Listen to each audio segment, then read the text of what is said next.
We've had a few false starts. We've seen various buildings and had designs drawn up and then realised that they weren't quite going to cut it, because if we were going to do it, we wanted to do it properly. So yeah, it's been a long time coming. When we found it, it was a complete dump, basically. Asbestos roof, dark and dingy, mouldy. They had squatters in to keep the other squatters away. It was horrible, but the location and the fact that it has parking were what really drew us to it. So literally, David got out a map of South London, dotted around where the surrounding practices were, and found a space in the middle, and that's where we looked.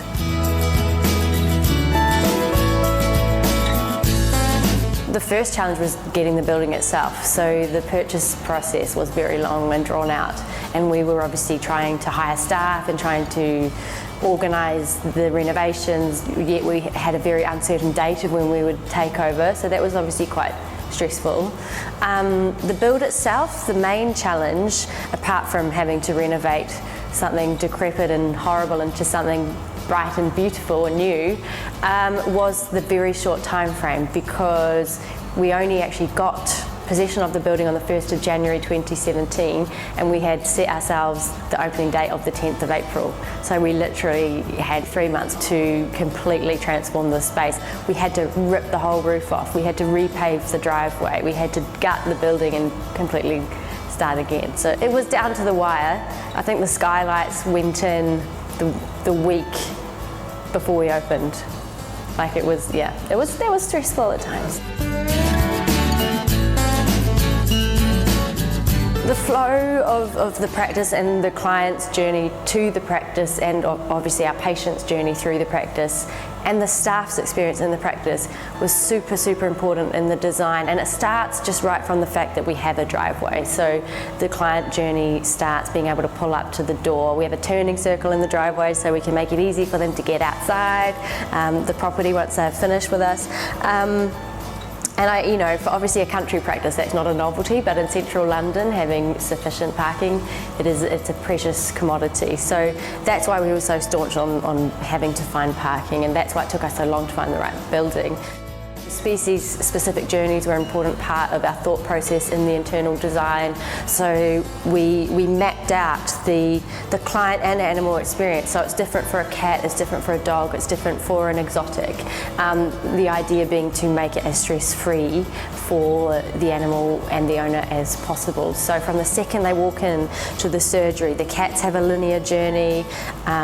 We've trained all of our staff specifically to watch for signs of stress and to move a cat out of the waiting room, or the cat area in the waiting room if they feel they're stressed. We've got 4 consultation rooms, so generally we can provide a safe space for any animal that's upset. Of course we have cat and dog specific wards, and all the staff are just trained in handling and behaviour for each species to try and make their time in the hospital as stress-free as possible. We interviewed so many people, over 100 people. Obviously we're looking for support staff and vets, veterinary nurses.